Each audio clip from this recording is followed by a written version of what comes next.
Dublin! A gente tá de volta aqui com o nosso E-Dublincast e hoje a gente vai falar de trabalho e não vamos falar de qualquer trabalho, a gente vai falar sobre essa área de enfermagem aqui na Irlanda. Muita gente pergunta pra gente sobre como é que é a área de saúde, como que é trabalhar com isso, e eu tô com a Marcela e o Rafael aqui, que são dois enfermeiros, vão contar pra gente um pouquinho mais de como que é esse trabalho aqui na Irlanda, algumas diferenças que eu tenho várias dúvidas desse mercado como um todo. Então vamos lá, Marcela, introdução rápida de sua aí. Oi, gente, bom dia. Meu nome é Marcela, eu sou enfermeira, trabalho aqui no Hospital St. James e é isso. Legal. Olá pessoal, aqui é Rafael, eu trabalho no Mater Hospital, tô lá desde 2015. Muito legal.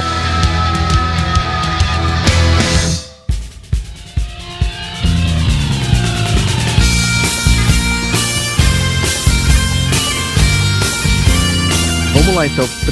Eu tenho várias perguntas para vocês, na verdade, porque conforme eu fui pesquisando sobre esse mercado de enfermagem, de enfermaria, enfermeiros e tudo, descobri várias palavras que eu nem sabia que tinham diferença. Então, na verdade, eu quero já entender, porque vocês dois falaram que trabalham... Os dois estão em hospitais agora, né? Mas eu sei que vocês já trabalharam em outras áreas, vocês no Brasil provavelmente trabalhavam como enfermeiros também, mas eu já, de cara, li aqui que você tem a diferença entre nurse, midwife, aí tem nursing home. O que vocês são e quais são as diferenças entre esses termos? No Brasil, é tudo uma coisa só. Aqui na Irlanda, é nurse, é enfermeiro, só que aqui ainda existem as subdivisões, que você pode ser nurse para trabalhar com déficit intelectual, trabalhar como midwife, que seria parteira ou seria enfermeira obstétrica no Brasil. Você pode trabalhar também com psiquiatria e pediatria. E você pode ser general nurse, que é o enfermeira em geral. Mas aqui na Irlanda é subdividido. E nos campos de atuação do general nurse, que é o que eu sou, você pode trabalhar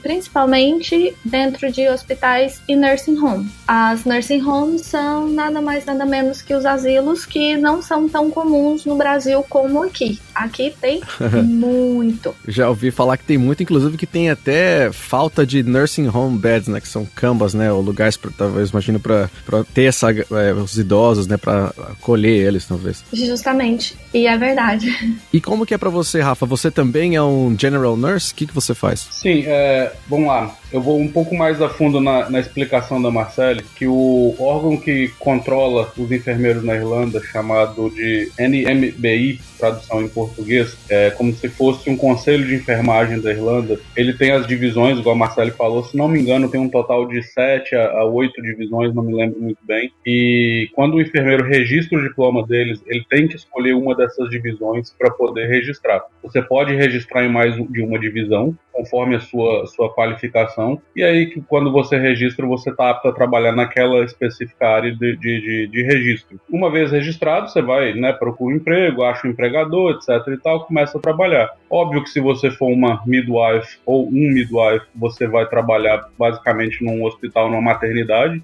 e em Dublin, por exemplo, são 3 hoje. Se você for um generalista, você vai trabalhar em hospitais, nursing homes, etc e tal, e não foi muito diferente para mim. Quando eu registrei como generalista, né, que é minha formação básica do Brasil. Eu vinha trabalhando com hemodiálise, diálise peritoneal e transplante renal no Brasil já tinha alguns anos, na verdade desde que eu formei, e é o que eu faço hoje na Irlanda. É o que eu faço na Irlanda, eu trabalho no Mater Hospital, consegui meu registro, o hospital patrocinou meu visto de trabalho e tô lá até então. Legal. Eu vou chegar nesse ponto aí que eu quero saber mais sobre esses detalhes aí, mas me conta, já que vocês começaram um pouquinho a falar do experiência de vocês, me conta um pouquinho do que vocês faziam no Brasil, se vocês ambos são formados na área, quanto tempo vocês trabalharam no Brasil, em que tipo de indústria vocês estavam trabalhando lá, se era hospital privado, se não era clínica, e aí como é que foi essa vinda pra cá? Vocês chegaram de cara já procurando um emprego na área, como é que foi? Então, no meu caso, eu formei, comecei a trabalhar e eu trabalhava em UTI no Brasil, a unidade de terapia intensiva. E eu fiquei 10 anos, quase 11 anos no Brasil antes de vir pra Irlanda. Então, o meu passado no Brasil é principalmente UTI e reabilitação. Legal. Eu trabalhei tanto em público, quanto privado, quanto OS, que é uma mistura de público e privado, que foi o meu último trabalho,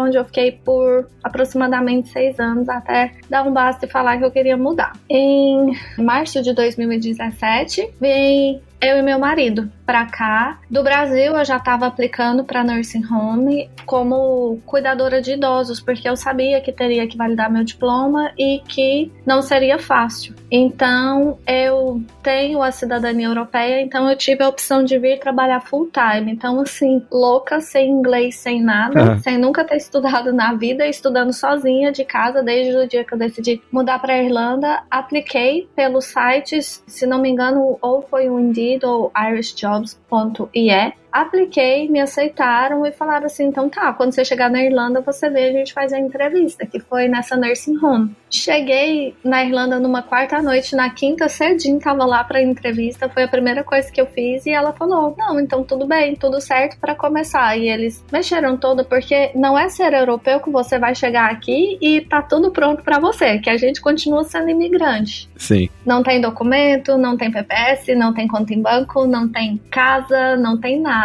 Então eles me deram um suporte muito bom. E no decorrer do processo, depois que eu consegui o meu registro, que é o famoso PIN, que eles falam aqui o tempo inteiro, eles já me contrataram como enfermeira direto. Foi menos de uma semana. Peguei meu registro e ela falou assim, ai, que bom, tô muito feliz. Que dia que você já quer começar a trabalhar aqui como enfermeira? Uau, caraca, foi muito rápido isso. Foi, e eu nunca tive, assim, no Brasil, por trabalhar em reabilitação e UTI, eu trabalhei com muito idoso, mas a gente não tem, pelo menos eu nunca tive essa vivência com demência igual a gente tem aqui. E aí eu comecei a me aprofundar, comecei a fazer alguns cursos online, mas foi um mundo completamente novo para mim.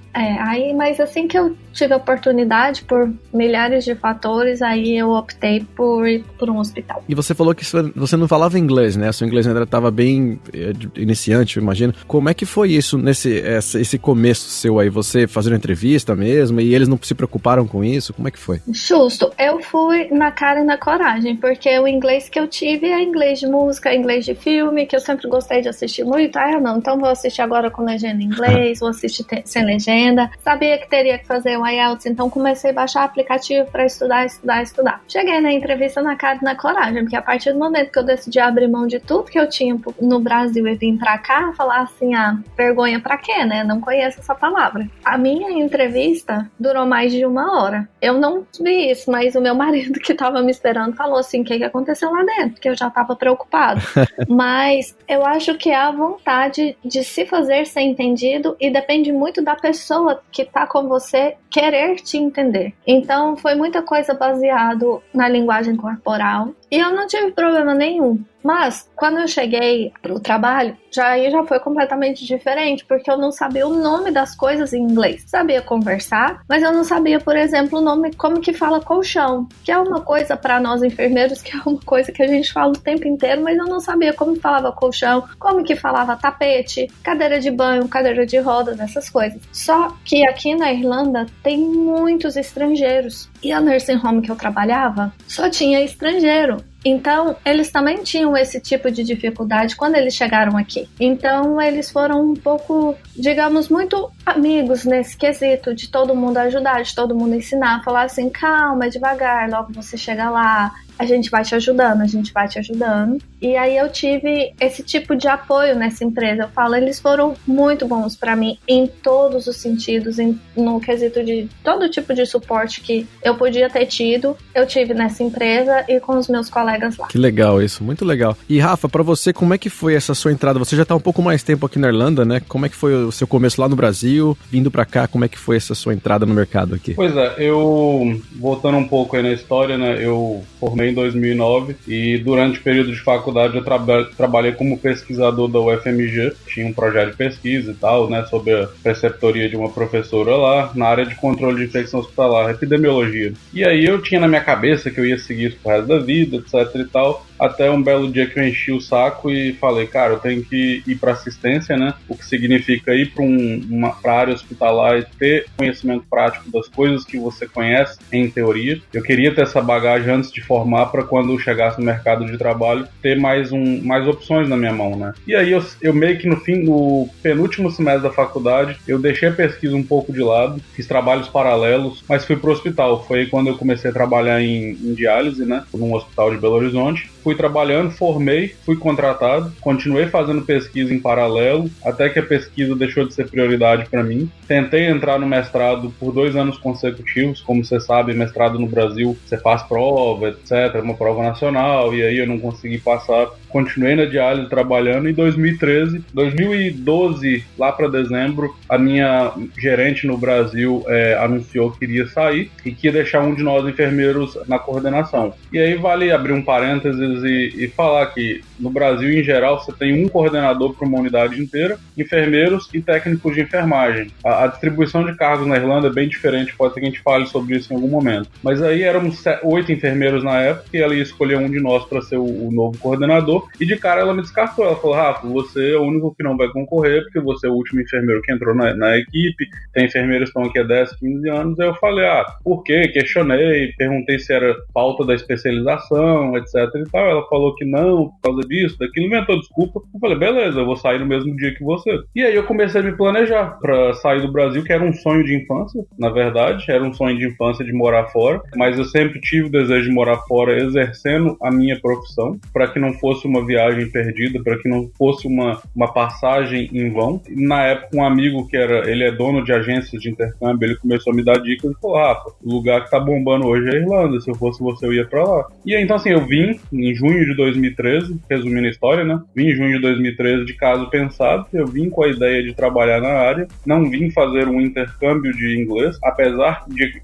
que eu tive que fazer por não ser cidadão europeu, por ter que enfrentar todos os trâmites, todas as burocracias que o não europeu enfrenta. Estudei inglês, tive que estudar, na época o visto de estudante valia 1 ano, eu estudei por 2 anos, e aí no meio do caminho eu registrei o meu processo de validação de diploma durou em torno de 2 anos, foi um processo muito longo, burocrático, até porque o processo de validação ele era diferente da forma como ele é feito hoje, e é assim que eu registrei, eu consegui o patrocinador, que foi o hospital que eu trabalho, eles patrocinaram o visto de trabalho e eu tô lá até então exercendo a mesma atividade que eu exerci no Brasil, que é diálise. Legal. E você falou que você teve que estudar inglês por conta do visto, né? Você já falava inglês no Brasil? Como que era? Eu tinha uma noção boa de inglês porque desde pequeno eu sempre gostei muito de idiomas. Eu tive a oportunidade de morar num lugar no interior do Pará, que era uma cidade criada para a empresa que meu pai trabalhou. Meu pai trabalhou com mineração. Não tinha muitos visitantes de outros países lá o tempo todo, visitantes da mineradora, e a gente sempre trombava com o pessoal na rua, porque era uma vila muito pequena. E aí a gente, moleque, né, você quer conversar com todo mundo, e eu praticava. Eu achava que meu inglês era bom, que eu viajava. Em 2011 eu fiz a minha primeira viagem internacional, rodei essa Europa toda, rasgando o inglês lá, e eu falei: não, eu tô bombando. Só que aí eu cheguei na Irlanda, não tinha passado pela Irlanda na minha primeira estadia na Europa. Cheguei na Irlanda e falei: opa, meu inglês é muito ruim, preciso melhorar muito, eu não entendia nada que o povo falava. E aí, nesse meio tempo que eu tava validando meu diploma, igual eu falei, durou mais ou menos 2 anos, eu tive que trabalhar de alguma coisa, porque, né, eu tinha que me sustentar, né, pagar minhas contas, etc e tal. E eu também trabalhei como cuidador de idosos, como a Marcele mencionou. Só que eu trabalhei numa empresa de cuidado domiciliar. Eu fui encontrado, para falar a verdade, postei, né, currículo em tudo quanto é lugar, não cheguei a distribuir currículos nas ruas igual a grande maioria das pessoas fazem. Eu usei aquele site Gumtree, provavelmente vocês conhecem. Sim. E aí a empresa me contactou e falou: olha, gostamos do seu perfil, vem para uma entrevista. Eu fui para entrevista, comecei a trabalhar como cuidador para eles e fui ficando. Eu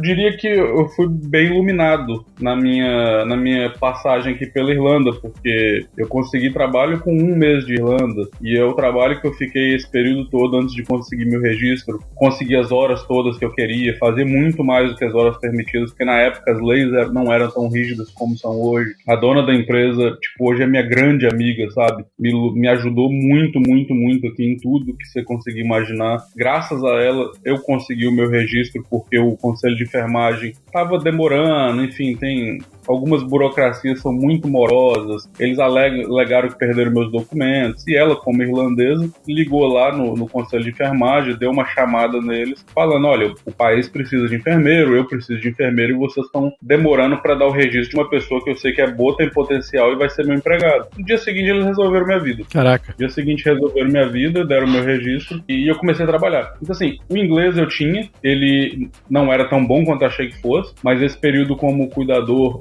me ajudou muito a melhorar. Aí quando eu entrei pro hospital, eu tive um outro choque de realidade, porque 2 anos com cuidado domiciliar, indo pra casa de um paciente, cuidando de um paciente só, seu inglês ele chega uma hora que ele se limita de novo.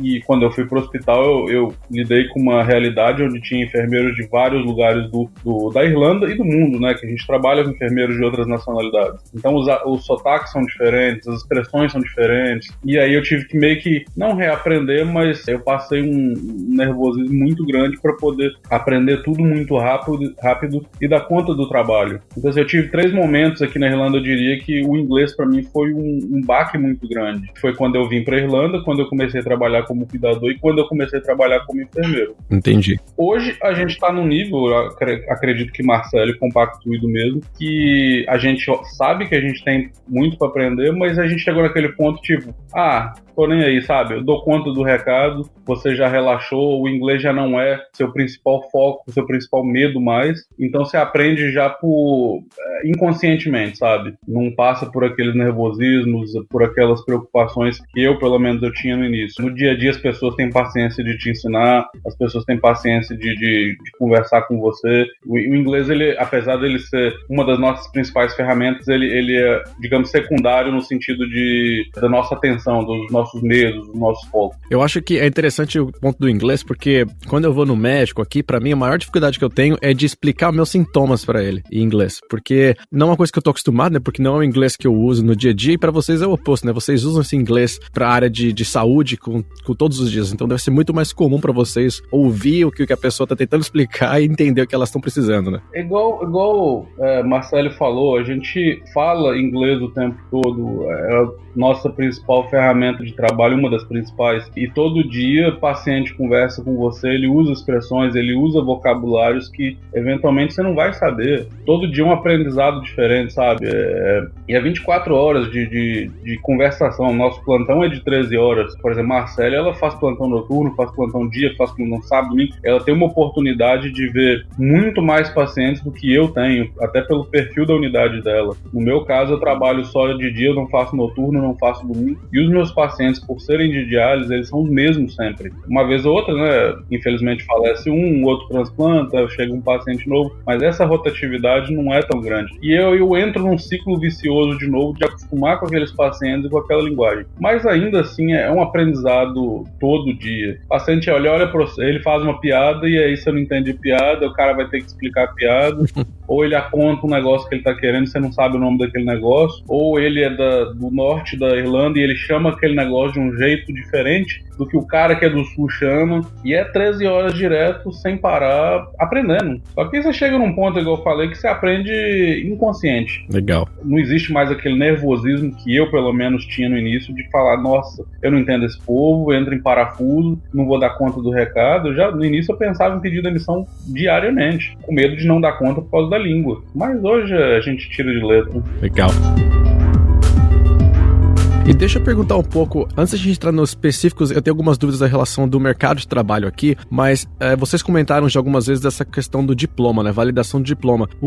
Hoje em dia, né, quão burocrático é isso, quão rápido eu consigo fazer isso, e quais seriam meio que, se eu fosse um enfermeiro no Brasil e chegando hoje na Irlanda, o que seria, se eu pudesse resumir aí de uma forma mais sucinta, o que seria os primeiros passos que eu tenho que tomar aqui para validar meu diploma e conseguir entrar nessa área? Primeira coisa, inglês. Porque é o jeito que você vai ter que comunicar com eles e se expressar, e tudo que vai acontecer na sua vida a partir do momento que você muda para Irlanda tem que ser inglês. Então, priorizar no inglês. Um bom curso de inglês, associa isso, ouve podcast, YouTube, pega aula no YouTube, baixa aplicativo, faz o que for para tentar aprimorar o seu inglês o máximo possível. Por quê? Para registrar um diploma aqui, pra gente conseguir a validação, a gente precisa de ter IELTS nota 7. E é muito difícil. A partir de janeiro, eles começaram com uma outra prova também chamada OIT, que é o Occupational English Test, que também é uma forma de você provar, uma forma para certificar o seu inglês. Então, depois que você passa no IELTS e consegue o score 7, aí é mais tranquilo, que aí é você pegar a documentação que você já tem, ou você vai pro Brasil, ou pede alguém pro Brasil, para ir preencher os documentos do passo 2, 3, 4 e 5 que eles mandam, mas primeiro de tudo é o inglês, porque se você não tiver o score mínimo pro IELTS, você não consegue dar entrada no seu processo. Entendi.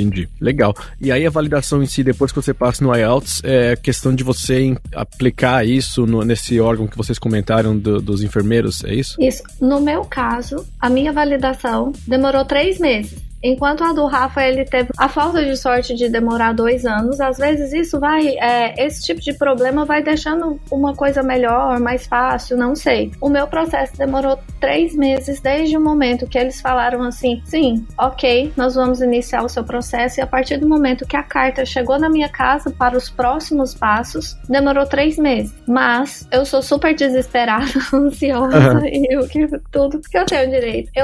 Quando eu vim pra Irlanda, eu deixei uma procuração com meu cunhado no Brasil. Então, no mesmo dia que eu recebi essa papelada, eu já escaneei, já mandei pra ele, já falei assim, pode agora. Eu lembro que foi exatamente 1 ano atrás, que foi em janeiro que eu comecei esse processo. Ele foi atrás de tudo pra mim. E as pessoas lá, pelo menos assim, eu sou de Goiânia, não é uma cidade pequena, mas ainda assim, não é muito da realidade de você ver enfermeiros indo pra fora do Brasil, exercendo a profissão como enfermeiro. Então, muitas vezes, ele foi buscar a documentação e a pessoa, tipo assim, mas eu não sei o que se trata, eu não sei como que faz isso, eu não sei. Então eu já tinha tudo pronto pra ele, olha, quando a pessoa falar assim, olha, eu não sei isso, você explica que é assim, assim, assim, aconteceu isso, isso, isso, e às vezes não é má vontade, mas eles precisam de um respaldo e fala assim, mostra que você tá com a minha procuração, que você precisa desse documento. Alguns órgãos até pediram assim, eu preciso levar esse documento pro jurídico pra eles fazerem uma tradução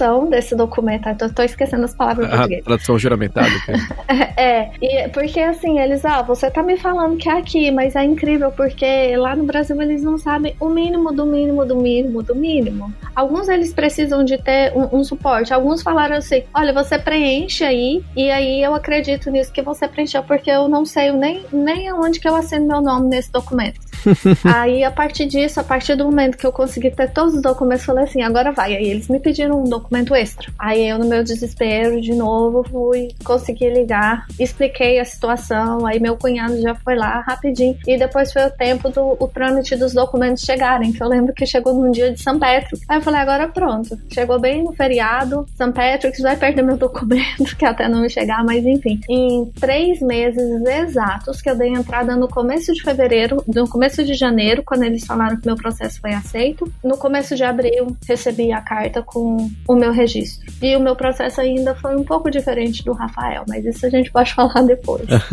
Legal. E então, assim, no seu caso, você tinha cidadania, mas ainda assim precisou do IELTS, você teve que fazer toda essa validação, pedir documentos traduzidos e tal. Pra você foi um pouco diferente, Rafa, porque eu sei que você demorou mais tempo, mas você estava num processo que acho que você falou que mudou, né, de 2013 pra cá. Então, eu imagino que hoje em dia já não é tão mais complexo quanto deve ter sido pra você na época, mas hoje em dia é mais ou menos o que a Marcele falou. Tem alguma coisa mais que você quer acrescentar nesse processo inicial? Não, acho que Marcele falou tudo. O que eu costumo falar com as pessoas, né, quando as pessoas me procuram para conversar sobre o registro, é que o processo mudou. Sendo bem sucinto, o processo na minha época exigia que você fizesse a prova de inglês como parte do trâmite, ou seja, você iniciava o seu processo junto ao Conselho de Enfermagem, fazia a prova de inglês e você tinha 1 ano para finalizar o seu processo a partir do momento que você iniciava ele. Hoje, a diferença é, você não inicia o seu processo sem você fazer a prova de inglês primeiro. Só quando você consegue sua nota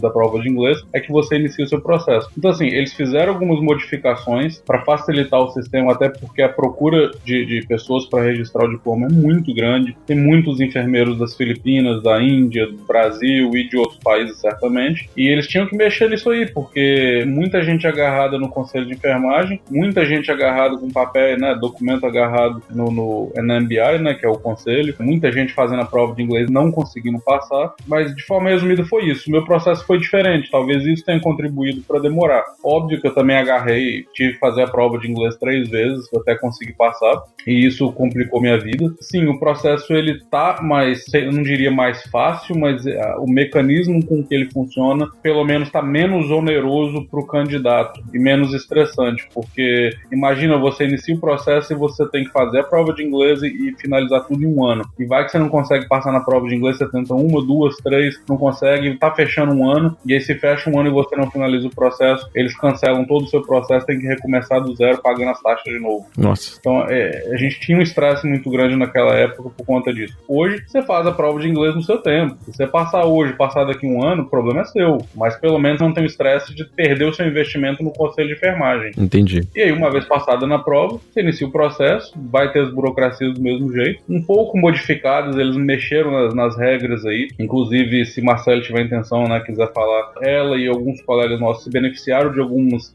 loopholes, que a gente chama, né, uns buracos nas regras para registrar. Mas eles estão mexendo, tentando tapar todos esses buracos para deixar o processo uniforme para todo mundo. Uhum. Mas ainda assim, eu acho que ele tá, digamos, mais fácil do que foi na minha época. Legal. Esses loopholes, na verdade, esses buracos aí que tinha no processo, na verdade, ajudaram mais do que atrapalharam vocês, né? Eu imagino.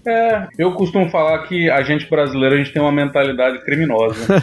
Nesse caso, foi muito positivo, porque, por exemplo, alguns colegas usaram esses buracos em benefício deles, registraram, estão trabalhando e são tão bons quanto qualquer outra pessoa, entendeu? Só que aí o conselho percebeu, o conselho de enfermagem deve ter percebido que muita gente estava tentando se beneficiar dos buracos e foi tentando consertar as regras. Mas, certamente, beneficiou muita gente. Entendi. O que seria, você tem algum exemplo de o que seria mais ou menos alguma coisa em relação a processo de aplicação? O que é? Se Marcele quiser contar ela mesmo o caso, eu não sei se ela enxerga da mesma forma que eu, mas ela é um dos grandes exemplos que a gente tem. Então, no caso, eu sabia que eu precisava do IELTS e eu estava estudando para isso. Cheguei na Irlanda, comprei um curso online de IELTS, estudei, tirei 6. Tinha 3 meses de Irlanda quando eu fiz o IELTS. Depois disso, continuei estudando por mim mesma, arrumei um professor particular que eu tô com ele até hoje, que eu ainda sinto que eu preciso melhorar. Todo dia eu ainda acho que a questão do inglês é um processo que pra mim eu acho que nunca vai ser tão bom quanto o português, por não ser minha primeira língua, mas enfim, hoje eu já tenho meu professor como meu amigo, mantenho minhas aulas com ele uma vez por semana. Nisso, enquanto eu tava trabalhando na nursing home, eu já tinha mandado um e-mail pro NMBI perguntando se eu, por ser cidadã europeia, precisava do IELTS, porque era bem claro que no site que não é da onde você é ou que tipo de cidadania você tem, mas da onde você fez os seus estudos. Ninguém nunca me respondeu. Lembro que na ocasião cheguei a falar com uma recruiter do UK que também falou que não, é onde você estudou, então não. A minha chefe, a diretora da nursing home que eu trabalhei, falou assim, não, é bem claro que é da onde você estudou, não do tipo de cidadania que você tem. Uma outra falou assim, nenhum europeu precisa fazer IELTS. Por que você não tentou até hoje? Aí eu lendo, falei assim, mas tá claro que não é isso. Mas foi na época que minha mãe tava aqui, eu falo minha mãe, tem hora que eu acho que ela é uma bruxa, não sei. A gente tem que seguir o que os pais da gente falam, por mais que a gente não concorde, que a gente acha que não tá certo. Minha mãe falou assim, o que você tá esperando que você não tentou isso até hoje? O máximo que vai acontecer, você vai perder 350 euros na época, mas você tem seu emprego, você trabalha, faz plantão extra, eu pago pra você, eu dou um jeito, você vai fazer sim. E eu enviei a documentação. No que eu enviei, o primeiro e-mail, foram eles me perguntando, eu preciso do seu código do IELTS. Aí eu falei assim, eu não tenho IELTS, mas eu sou cidadã francesa. Aí eles me pediram para eu pegar meu passaporte e ir na Garda fazer um passaporte autenticado e enviar para eles, que eles iam analisar. Enviei e eles nem me deram uma resposta, já mandaram direto o segundo passo do processo. Entendi. Porque até então, nenhum cidadão europeu precisa. O que eu também não acho justo, porque se a gente que não tem primeira língua de inglês precisa, por que só o europeu não precisa fazer IELTS, mas o brasileiro precisa? Sim. O polonês não precisa, o italiano não precisa. Entendi. Então, em março, eles mudaram a regra que, a partir de março, todo mundo precisa de IELTS. independente da cidadania, independente de onde nasceu, independente de onde for. Você não faz IELTS apenas se você tiver como língua nativa o inglês, que lá tem na lista específica, se você for estadunidense, canadense, do Reino Unido, australiano e da Nova Zelândia. É a lista que eles têm, que são os únicos que não precisam provar, fazer a certificação da língua. Faz sentido, né? Na verdade, eu entendi que, provavelmente, como vocês comentaram, é um processo que está se ajustando, está se modelando para essa recepção de estrangeiros, e isso acontece em várias áreas, né? Na verdade, acontece fora da área de saúde, mas dentro da área de saúde, um exemplo, acho que vocês devem saber melhor do que eu, mas é um exemplo da doação de sangue. Você, enquanto brasileiro, não pode doar sangue. Mas, se eu for tirar minha cidadania, tirar uma cidadania italiana, por exemplo, e tiver aqui como italiano, eu, ainda o Edu, sempre poderia doar sangue, porque eu passo a ser um europeu. Só que aí, sabe, qual que é o princípio, então? Porque o meu sangue é o mesmo sangue, sabe? Só mudou que eu agora tenho um passaporte europeu ou não. Então é muito pela questão da burocracia mais do que o que pode ser feito em relação a isso, né? Mas é interessante que eles estão validando e talvez consertando isso pro bem, né? Porque eu acho que saber o inglês, o básico do inglês é importante, ainda mais nessa área. Mas é interessante ver que o país está ainda se ajustando para isso, né? Ainda não é uma coisa que está super bem definida. Isso. E eu, por exemplo, na nursing home que eu trabalhei, eu conheci, e não foi só uma, mais de uma enfermeira com registro que não trabalhava como enfermeira porque não tinha um inglês no mínimo suficiente, mesmo que ela tenha um registro de enfermeira e possa trabalhar na Irlanda. Então vai depender muito do empregador. Quando eu entrei no St. James, eles me perguntaram a respeito do IELTS, se eu tinha, porque é obrigatório para o St. James, imagino hoje que para todos os hospitais na Irlanda, que você tenha um IELTS no mínimo nota 7. E ela me perguntou, você tem? Eu falei assim, eu não tenho. Aí ela falou assim, mas o seu inglês é ótimo, o que eu não considero que seja. E aí ela falou assim, mas no seu caso, eu realmente não pediria nenhuma prova do seu inglês. Porque quando você faz entrevista, e se você é europeu e já mora aqui, já tem alguns anos, eles fazem uma entrevista e te obrigam, não te obrigam, mas como parte do processo, você tem que fazer uma prova escrita de inglês para finalizar o seu processo na entrevista para entrar num hospital hoje aqui na Irlanda. Entendi. Vou mudar rapidinho de assunto aqui e falar um pouquinho mais do mercado, porque a gente falou bastante da questão da burocracia, do que vale e que não vale, mas eu acho que deu pra galera entender muito bem, assim, ter uma boa perspectiva do que ela precisa, o que ela tem que se atentar. Com relação ao trabalho, assim, a gente não vai precisar aprofundar muito, mas é mais por questão de curiosidade para as pessoas que pensam assim, como que é o mercado, né, aqui na Irlanda. Eu vi vocês comentando já no começo a questão de alguém, acho que foi o Rafael que falou, tem uma demanda aqui, né, tem gente, estão precisando de enfermeiros aqui. A primeira pergunta que eu tenho como é que tá? Estão precisando mesmo? Tem cargos, tem áreas para quem quer trabalhar com enfermagem aqui? Tem alguma área em específico que tá em mais demanda hoje? Como que é essa maior diferença hoje para vocês de trabalhar aqui, de como que era no Brasil, na dinâmica, em como tem essa distribuição, acho que o Rafael também falou, distribuição de cargo, quais são essas diferenças? Então conta um pouquinho para mim como que é isso. Bom, eu vou falar um pouco da distribuição de cargo primeiro, só para clarear as ideias aí. Aqui na Irlanda, todo enfermeiro, quando ele começa, né, ele sai da faculdade, ele vai fazer o registro dele, ele vai ser um staff nurse, que é um enfermeiro assistencial que a gente chama no Brasil. Não existe técnico de enfermagem na Irlanda. Então ele vai ser um staff nurse, ele vai, né, exercer aquela profissão ali, ele vai ter um aumento no salário dele aí por 13 anos, se ele estiver trabalhando para o sistema de saúde pública do país. Existe o gerente 1, que a gente chama de CNM1, Clinical Nurse Manager.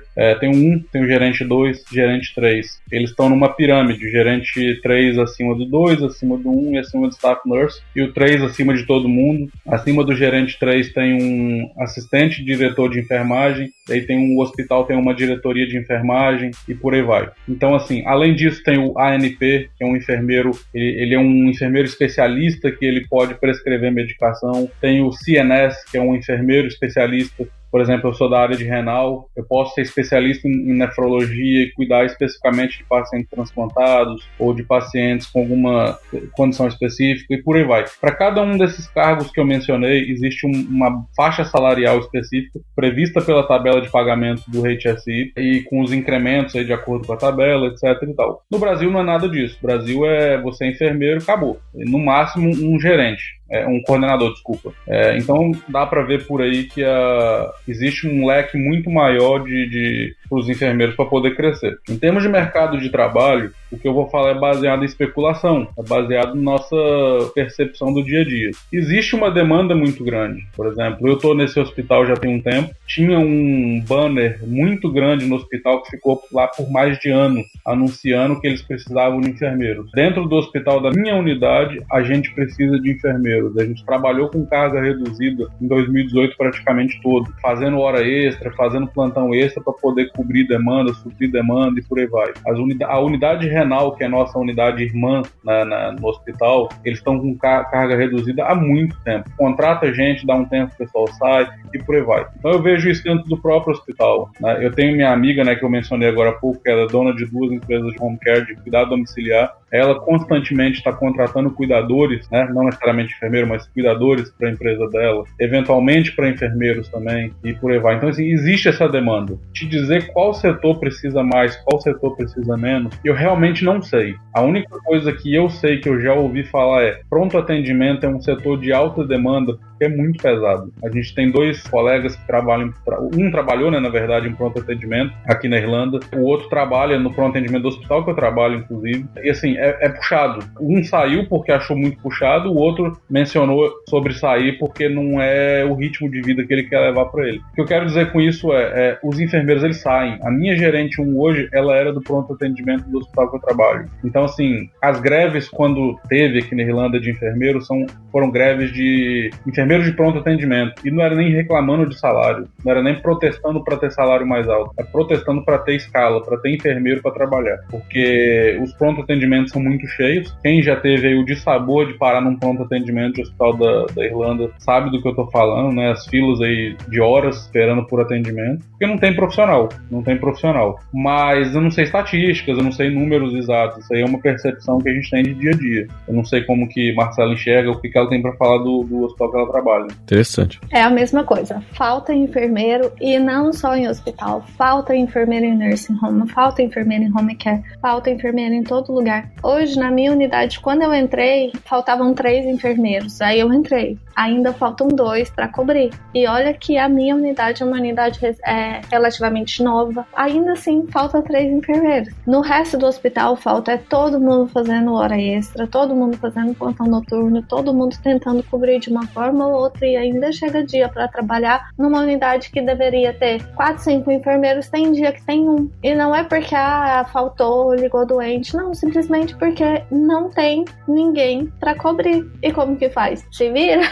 É um que vai fazer o serviço de 4. Caramba. E uma pergunta em relação a isso, porque também tem um pouco a ver com a questão de mercado, e a curiosidade, porque no Brasil existe claramente uma diferença entre hospital público e privado. E eu queria saber se essa questão, essa falta de enfermeiro, ela se aplica ao mercado público apenas, no geral, se vocês sentem uma diferença de quem está no hospital privado, por exemplo, numa clínica, né? Se é diferente de como é no hospital público, se vocês veem isso também como um problema que tem aqui, né? Que tem aquela questão do mito, né? Não sei se é verdade ou não. A saúde ser precária na Irlanda. É isso mesmo ou depende? Olha, mais uma vez eu vou te falar, né?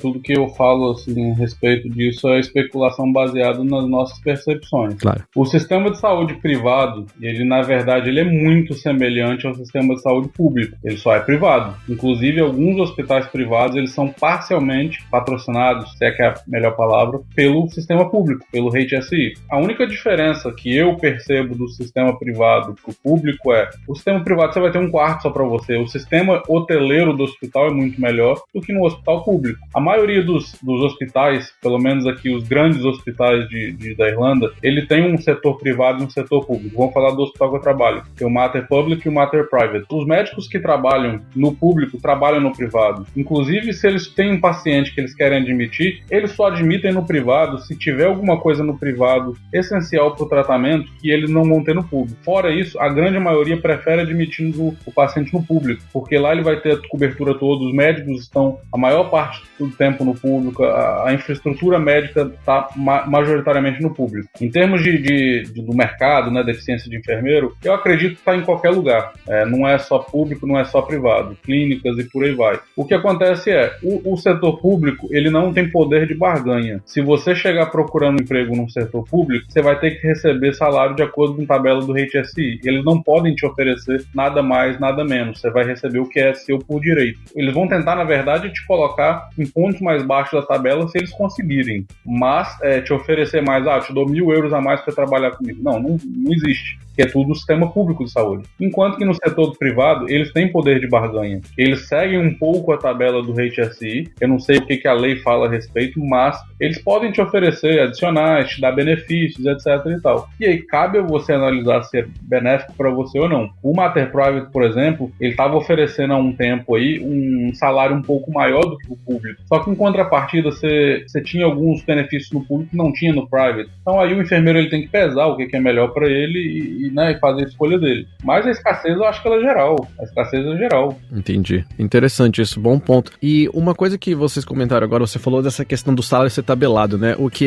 eu acredito que faz sentido, acho que no Brasil também, quando você trabalha no setor público, é tabelado. Mas se você comparar, como vocês já trabalharam no Brasil na área de vocês, sem precisar abrir salários, mas em relação à comparação de o que você consegue fazer tendo uma vida de enfermeiro no Brasil, uma vida de enfermeiro aqui, né? É competitivo o salário? É melhor o salário aqui? Você vive melhor com o salário daqui? Ou é baixo? Porque saiu até um relatório, inclusive, ano passado, dizendo que muitas... Vou até falar o que está escrito aqui no relatório, tá? Tá escrito em inglês. A recent survey conducted by the INMO, que é o Irish Nurses and Midwives Organization, revealed that 71% of nursing and midwife students are considering leaving the country due to low salary. Então, eles estão pensando em sair do país por questão de um salário mais baixo. Então, eles pensam em trabalhar talvez em UK ou algum outro país da Europa. Para vocês, vindo do Brasil, a gente tá numa outra realidade. É um salário competitivo? E aí a segunda pergunta que eu fiz, né, pra vocês, dá pra eu ter uma boa vida aqui enquanto enfermeiro ou é perrengue? Na minha opinião, o problema aqui na Irlanda, que é o maior problema, é a questão habitacional. Você pode ganhar 10.000 euros por mês, que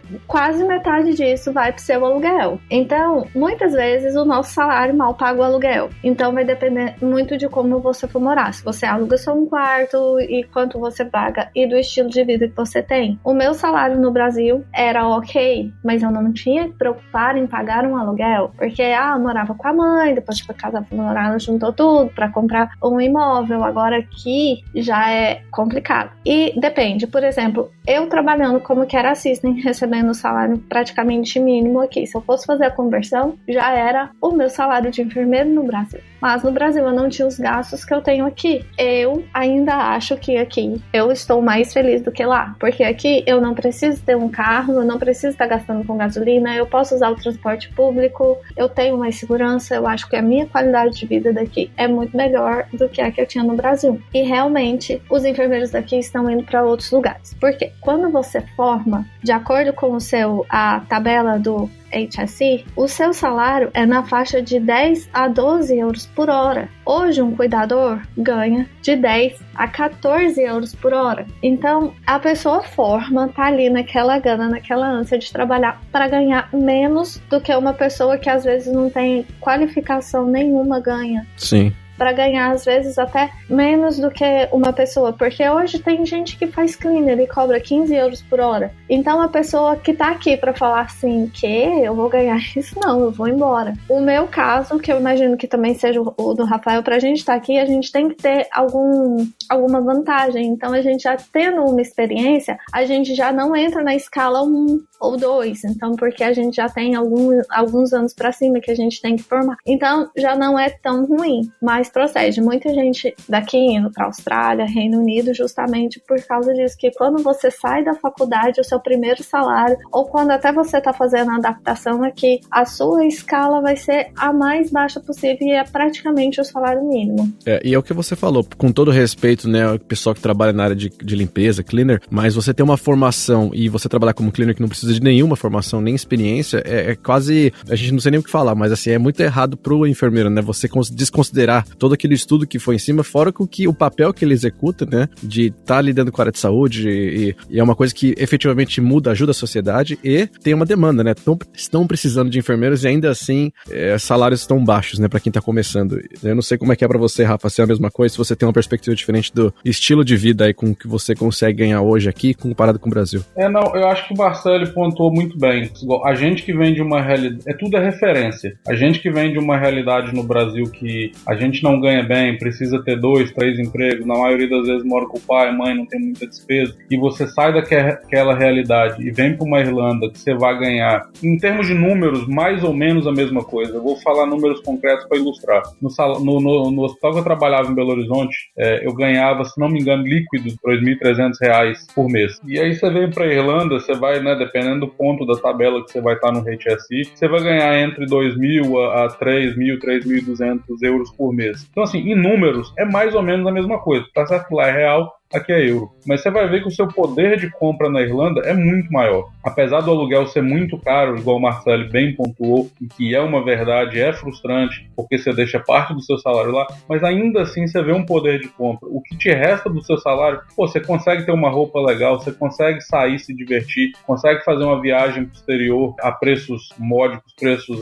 baratos, né? Você consegue ter uma vida decente. Enquanto que no Brasil, para você sair da casa do seu pai e de sua mãe, seu dinheiro vai todo com imóvel, você vai ter que financiar para 2 gerações, porque uma só não vai ser suficiente, ou você vai ter que ter 2, 3 empregos para aumentar sua renda, e aí você perde qualidade de vida, e por aí vai. Então, assim, é exatamente o que o Marcelo pontuou. Vale muito a pena vir para cá? Vale. Só que eu acho que tem que existir um planejamento, tem que existir uma estrutura muito boa. Pra gente que já tem uma bagagem do Brasil, a gente já tá num ponto mais alto da escala de pagamento, é muito mais interessante. A gente não tem que vir nessa escala mínima, igual a Marcelo colocou, né, o pagamento mínimo do HSE, porque senão fica exatamente parecido com a realidade do imigrante que está chegando agora e arruma um emprego, seja ele qual for, e em termos financeiros vai ser mais ou menos a mesma coisa. A diferença é que a sua responsabilidade enquanto enfermeiro é muito maior, e você tem um emprego estável, full time e tal, mas financeiramente falando é muito semelhante. E aí entra a situação dos irlandeses quererem sair do país. Isso não é mentira. Eu tinha lido um censo há muito tempo falando da população aí da Irlanda, quase acho que 40% da população é de imigrante. Tipo assim, o que quer dizer que os irlandeses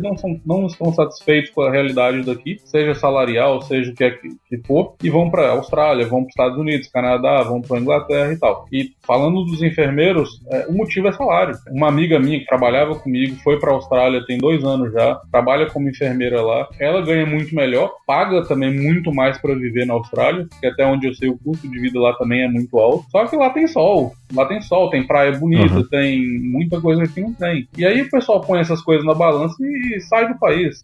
E aí abre espaço pra gente, né? Sim. Uma coisa que eu tenho falado recentemente para algumas pessoas, eu não sei se eu cheguei a conversar isso com o Marcelo, igual eu tô aqui tem um tempo já trabalhando, tudo muito bom, não tenho nada a reclamar, trabalho muito legal, mas eu cheguei naquela fase que, assim, o salário ele já não tá me satisfazendo mais. Tipo assim, você começa a perceber que você já tá trabalhando muito, não que a gente queira vida mansa, mas imagino que vocês vão me entender. A gente já tá trabalhando muito, se desgastando, perdendo saúde, perdendo qualidade de vida, por um salário que ele já não... Você já começa a entender que ele não paga por essa perda de qualidade de vida que você tá tendo. Sim. E aí você já começa a olhar pros horizontes, começa a querer outro trabalho. Eu, particularmente, eu tava procurando trabalho, eu tive uma proposta agora no início de janeiro, acabei recusando por motivos pessoais, mas já não tô satisfeito mais, sabe? O trabalho em si é excelente. Qualidade de vida, férias, tudo que a gente sempre quis, sabe? Mas quando você põe na ponta do lápis, dinheiro já não é essas coisas todas mais. Não, é um bom ponto. E eu entendo totalmente porque é questão de tudo na vida, né? Você tá evoluindo, você quer ver essa evolução se relacionar tanto salário quanto qualidade de vida e tudo faz parte, né? Por falar em saídas e qualidade de vida, a gente precisa falar de Copperface Jack. Eu não sei se... Deixa eu dar um contexto pra galera aqui antes, mas o Copperface Jack é uma balada que tem aqui na Irlanda que é conhecida por ser uma balada que é frequentada pela polícia e pelas enfermeiras. E eles falam, né? Nurses and Guardians. e eu quero saber, é verdade isso? É um mito? Vocês vão pra lá mesmo? Como é que é? Eu não sei, eu não sou baladeira, eu não sei. E hoje a minha realidade, desde que eu tô aqui na Irlanda, primeiro que eu trabalho trabalho com um irlandês. O resto, todo mundo é de outra nacionalidade e a gente na faixa dos 50. Então eu também não imagino que eles estejam na vibe de frequentar baladas. Mas eu não sei. Eu nunca fui. Tô curiosa agora. Não, é verdade. É verdade. Não sou baladeiro também. Saía muito na época que eu vim pra Irlanda. Hoje eu tenho um estilo de vida diferente. Fui na Copa, eu acho que em 5 anos de Irlanda, 5 anos e meio de Irlanda, eu acho que fui na Copa uma vez. Mas essa é a fama. Eu achei até engraçado que você sabia dessa fama. Provavelmente você fez suas pesquisas aí, né? Mas é famosa por enfermeiras irem pra Coppers e os guardas, né, os policiais irem pra lá. No Brasil é muito interessante que você vê muito relacionamento entre médico e enfermeiro. Médico homem, enfermeira mulher. Aqui você vê muito relacionamento entre policial e enfermeiro. Interessante. É uma observação curiosa e engraçada. Parte da cultura irlandesa aí. Tem, inclusive, o Coppers tem um nurse card pra eles, que vocês ganham um cartãozinho de enfermeiro. Exato. Olha que beleza. É tipo o cartão fidelidade. Todo mundo fala, eu lembro que na época que a galera tentava ir pras baladas e fala, não, eles vão barrar brasileiros, etc e tal. O pessoal me falava, vai na Coppers e fala que você é enfermeiro. Você entra sem problema nenhum. Mas eu nunca tentei. Mas eu imagino que seja. É engraçado porque eu conhecia desse termo, falavam pra mim isso já há muitos anos atrás, né? E eu nunca levei muito a fundo, mas como a gente foi conversar hoje, eu fui rever esse daí pra ver se ainda é uma verdade. E eu encontrei, na verdade, um ponto interessante que talvez justifique, que é assim, aqui na Irlanda, tudo fecha muito cedo, né? Você vai pra um pub, geralmente o pub durante a semana fecha 1 da manhã, mais ou menos. Se você vai pra uma balada, você consegue ficar até 3, 4 da manhã. E aí o Coppers é uma desses lugares porque a licença que eles têm é de hotel, né? A licença de hotel você pode ficar aberto até mais tarde vendendo bebida alcoólica. Então, eu imagino que por conta dos shifts que vocês têm, né? As cargas horárias que às vezes tem que trabalhar de madrugada, trabalhar até muito tarde, tanto policial quanto enfermeira, mas todo mundo dessa área, né, que tem horários meio loucos, né, depende de como você tá na sua escala, acaba que é o lugar que eles têm pra sair pra beber, porque eles vão sair pra um pub, já tá fechado, sabe? Então, eu acho que acabou coincidindo com ser no centro, ser no lugar que talvez seja fácil acesso pra eles e fica aberto até tarde, virou o local, né? E aí, como essa demanda cresceu, a galera vai lá e virou o lugar de frequentar, né? Verdade. Nunca tinha parado pra fazer uma análise da situação, mas faz total sentido. Os plantões são longos, né? Igual eu falei, de 13 horas. Eu faço diurnos somente. A Marcele faz aí um pouco de tudo. E talvez por isso faz sentido. Mas a lenda aí, ela parece que é real, sim. Muito bom. Gente, então a gente tá chegando aqui ao fim. Eu quero agradecer de novo Rafa e Marcele por ter contado tudo aqui. Eu aprendi um monte de coisa com vocês, foi muito legal isso. Eu que não sou dessa área, já fiquei curioso de entender um pouquinho mais. Obrigado de novo pelo tempo de vocês, obrigado pelo que vocês fazem, né, pela sociedade aqui, porque é realmente um trabalho que faz a diferença pra uma pessoa, faz a diferença não só na sociedade dos irlandeses aqui, mas qualquer um que precisa ir hoje pra um hospital, aí pra frequentar, ou tem fazendo algum processo, algum exame, tá fazendo hemodiálise, o que for. Então, muito obrigado de novo por vocês. E pra encerrar com uma coisinha mais feliz, um pontinho engraçado, eu quero saber de vocês qual que é o país ou a cidade que vocês querem visitar em 2019. Eu já tô indo agora, se tudo der certo, semana que vem, tô indo pra conhecer a Alemanha. Olha que legal, vai pra que cidade? Eu vou pra Stuttgart e Munique. E talvez dar uma passadinha lá na Áustria. Olha que beleza, hein? Que vidão. Muito bom. Precisa, né? Dá licença. É muito trabalho, é muito plantão extra, é muita coisa. Começar a aproveitar as férias, que desde que eu entrei no James, eu ainda não tive nenhum dia de férias. Vou começar o ano com o pé direito. Agora é a vez dos dias de glória. Dá um tempo nos dias de luta. Usufruir um pouquinho também. Faz sentido, justo. E você, Rafa? Eu sempre viajei muito, gosto muito de viajar, conheci bastante lugares. Mas minha vida tomou um rumo diferente recentemente. Eu vou ter um filho, vai nascer agora em fevereiro. Opa, parabéns! Obrigado. Então, por hora, as viagens vão ficar meio paradas. Mas eu fiz aí nas minhas propostas para 2019, pelo menos uma grande viagem pra gente não deixar morrer o espírito de viajante. Eu quero ir para as Maldivas. Pô, que legal. Quero ir para as Maldivas mais pra frente, deixar o bebê crescer um pouquinho e levar ele pra dar um mergulho lá, dar um tibum nas águas das Maldivas. Sensacional. E eu imagino que o bebê vai nascer no Mater Hospital, né? Não, porque o Mater ele não é maternidade. maternidade. Ele tem 3 maternidades em Dublin só, que é o Rotunda, o Combs e o Hall Street. Ele vai nascer no Rotunda, a maternidade mais antiga em funcionamento do mundo. Caraca! Por incrível que pareça. Olha aí, aprendendo uma coisa nova. De 1750. Uau, sensacional. Bom, mas parabéns de novo então, Rafa. E, bom, tenho certeza que ele vai ser o futuro viajante aí, o bebezinho. Já sabe a menina? Menino. Menino. Tem nome? Tem, Lucas. Lucas, então vou já deixar um beijo pro Lucas, que daqui uns anos ele vai ouvir isso aqui e vai lembrar. Falar, meu pai ali, ó, na entrevista. Muito legal, gente. Obrigado de novo. Obrigado. A gente se vê aí, pra quem estiver ouvindo os nossos EWCasts aqui, vai se ver no próximo episódio. Espero que muitos brasileiros ainda entrem pra essa área, consigam ajudar com essa demanda que tem aqui, e a gente se vê por aí.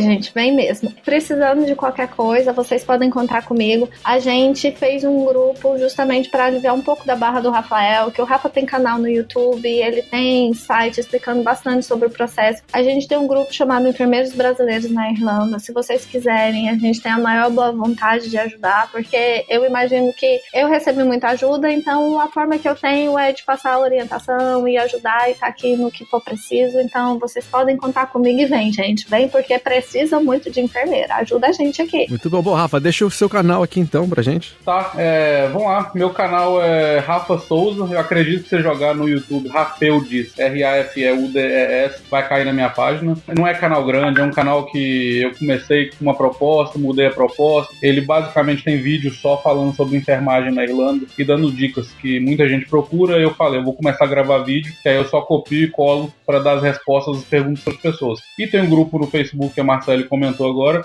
é um grupo grande, já tem mais de 500 pessoas aí, e a gente tá sempre às ordens para ajudar e tornar aí o sonho de todo mundo que é enfermeiro virar realidade. Muito legal, muito legal. Vou deixar os links aqui também na descrição do podcast, se você acessar, conhecer vocês e conectar com vocês também. Obrigado de novo, gente, e bom turno, boa viagem para vocês, boa paternidade. Obrigado. Um ótimo dia para vocês e um ótimo 2019. Valeu, gente. Tchau. Tchau, um abraço.